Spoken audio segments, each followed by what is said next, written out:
Hola a todos. Bienvenidos de nuevo a la pregunta del millón. Hoy hemos decidido hacer un paréntesis en el desarrollo de otros temas para dar nuestro punto de vista y alzar la voz en contra del arresto de Pavel Durov, cofundador de Telegram. Seguro el programa les dará que pensar. ¿Me acompañan?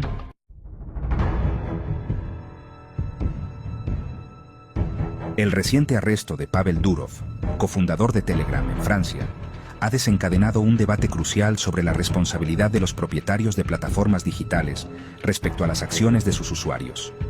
Durov ha sido acusado de no tomar medidas para prevenir el uso ilícito de Telegram, incluyendo actividades como fraude, tráfico de drogas, delincuencia organizada, promoción del terrorismo y ciberacoso. Sin embargo, esta situación plantea una cuestión fundamental. ¿Por qué no se aplica la misma lógica a los propietarios y directores ejecutivos de otras grandes plataformas como Google, Bing, Yahoo, Facebook y otras?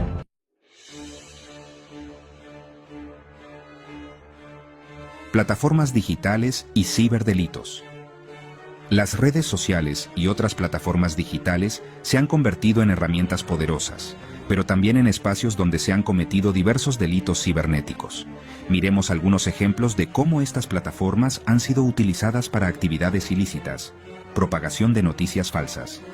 Durante las elecciones presidenciales de Estados Unidos en 2016, Facebook fue utilizada para difundir noticias falsas y desinformación a gran escala. Supuestamente se descubrió que actores extranjeros vinculados a Rusia utilizaron la plataforma para influir en los votantes.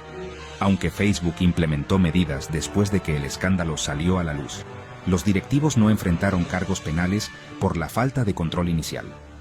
De igual manera, YouTube ha sido criticado por permitir que su algoritmo recomiende videos que promueven ideologías extremistas. En varios casos, se ha documentado cómo usuarios han sido radicalizados al ser expuestos continuamente a contenido que promueve el odio, la violencia y el extremismo. A pesar de esto, los responsables de YouTube no han sido acusados penalmente por facilitar esta radicalización. Google y el acceso a contenidos ilícitos. Google, a través de su motor de búsqueda, ha sido utilizado para acceder a contenido ilegal, incluyendo pornografía infantil, drogas y manuales para la fabricación de explosivos. Aunque Google ha tomado medidas para filtrar este tipo de contenido, la realidad es que sigue siendo una puerta de acceso a actividades delictivas. A pesar de esto, los ejecutivos de Google no han enfrentado cargos criminales.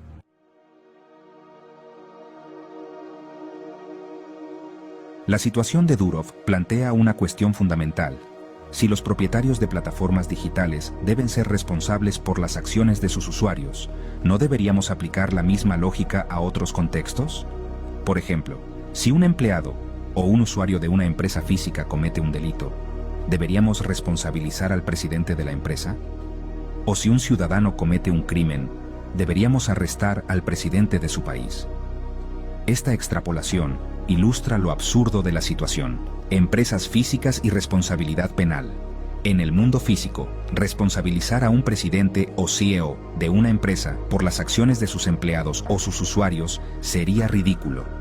Imaginemos una gran corporación donde un empleado o un usuario decide cometer un delito. ¿Podríamos realmente culpar al CEO de esa corporación por no prever o prevenir esa acción? Las leyes actuales no funcionan de esa manera porque entendemos que es imposible para los líderes de grandes organizaciones tener control absoluto sobre las acciones de todos sus empleados y usuarios, gobiernos y la responsabilidad de los ciudadanos. Similarmente, culpar a un presidente por cada crimen cometido en su país sería igual de irracional. Si un ciudadano comete un asesinato o un robo, deberíamos arrestar al presidente de esa nación por no haber evitado que ese crimen ocurriera. Las leyes y la lógica nos dicen que no. Entonces, ¿por qué deberíamos aplicar un estándar diferente en el mundo digital?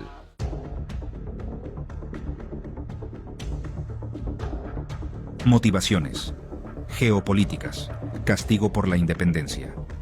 Lo que parece estar ocurriendo es un castigo hacia Durov por no ceder a la presión de los gobiernos de Estados Unidos y Europa para que Telegram se convierta en una herramienta de vigilancia. La justicia francesa argumenta que la falta de moderación y cooperación de Durov con las fuerzas del orden, junto con las herramientas que ofrece Telegram, como números desechables y criptografía avanzada, le convierten en cómplice de delitos como el tráfico de drogas, pedofilia y fraude.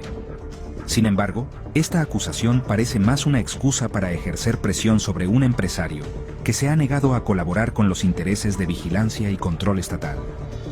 Además, es importante destacar que la verdadera razón detrás de la detención de Durov podría radicar en que los países occidentales no desean que la comunidad internacional conozca la realidad en Gaza y Cisjordania, ni las cifras de muertos y heridos reportadas por varios canales palestinos en Telegram tras los ataques de Israel.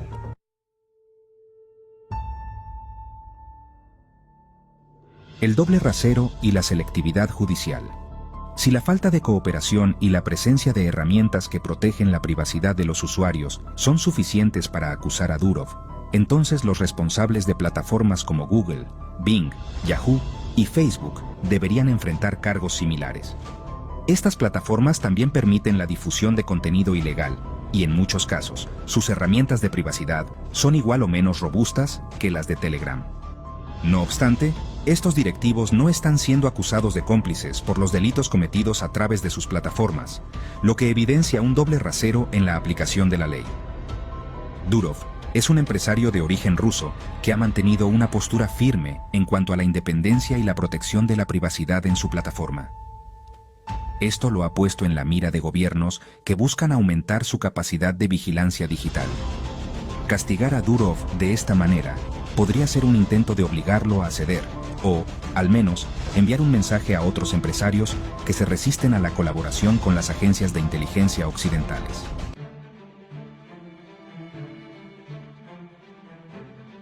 Amigos, el arresto de Pavel Durov y las acusaciones en su contra son un claro reflejo de las tensiones entre la privacidad digital y la vigilancia y control estatal.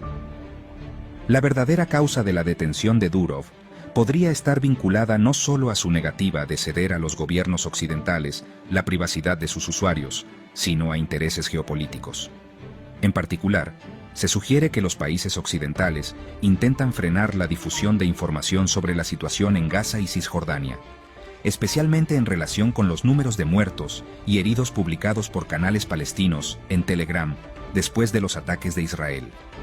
Estos informes plantean que no se trata simplemente de una violación de las leyes francesas, sino de un intento deliberado de cerrar canales de noticias antisionistas que Telegram ha decidido no censurar.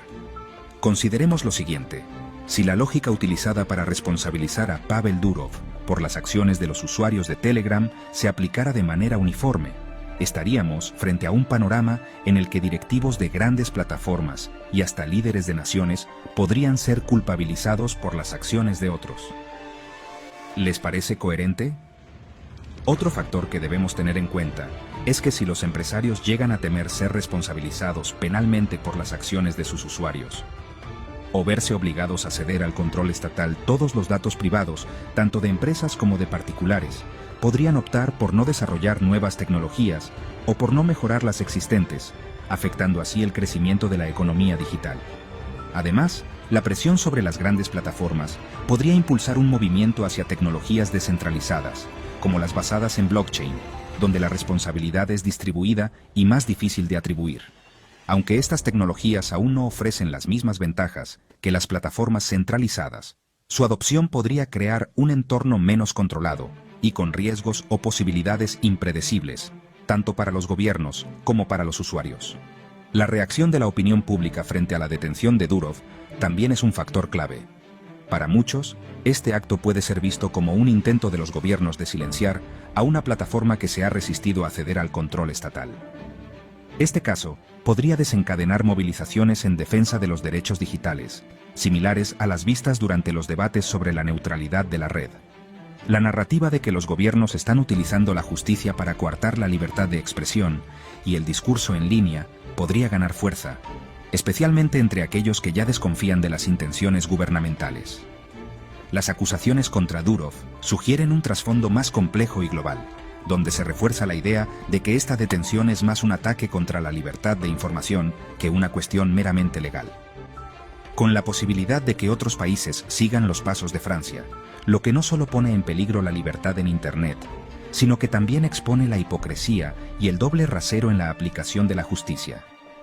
En este caso, los mismos argumentos para la detención de Durov, por supuestamente no haber tomado medidas para impedir el uso delictivo de su plataforma en casos de fraude, tráfico de drogas, delincuencia organizada, promoción del terrorismo y ciberacoso, deben ser utilizados para detener a los propietarios y ejecutivos de otras plataformas donde se han realizado delitos digitales.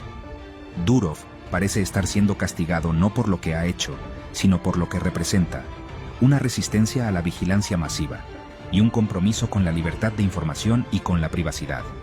En un contexto global donde la privacidad, la censura y la manipulación de la información están constantemente amenazadas, la detención de Pavel Durov debería ser una alarma para todos. Este caso no solo expone las crecientes tensiones entre la libertad digital y el control estatal, sino que también nos recuerda lo vulnerable que se ha vuelto nuestra capacidad para acceder y compartir información sin interferencias. Es un claro indicio de que las plataformas que defienden la privacidad y la libertad de expresión están en el punto de mira, y como sociedad, debemos cuestionar y resistir los intentos de los gobiernos de restringir estas libertades fundamentales bajo pretextos legales o de seguridad. ¿Estamos dispuestos a sacrificar nuestra libertad en nombre de una falsa seguridad? ¿O lucharemos por mantener nuestro derecho a la privacidad y la independencia digital? La decisión está en nuestras manos.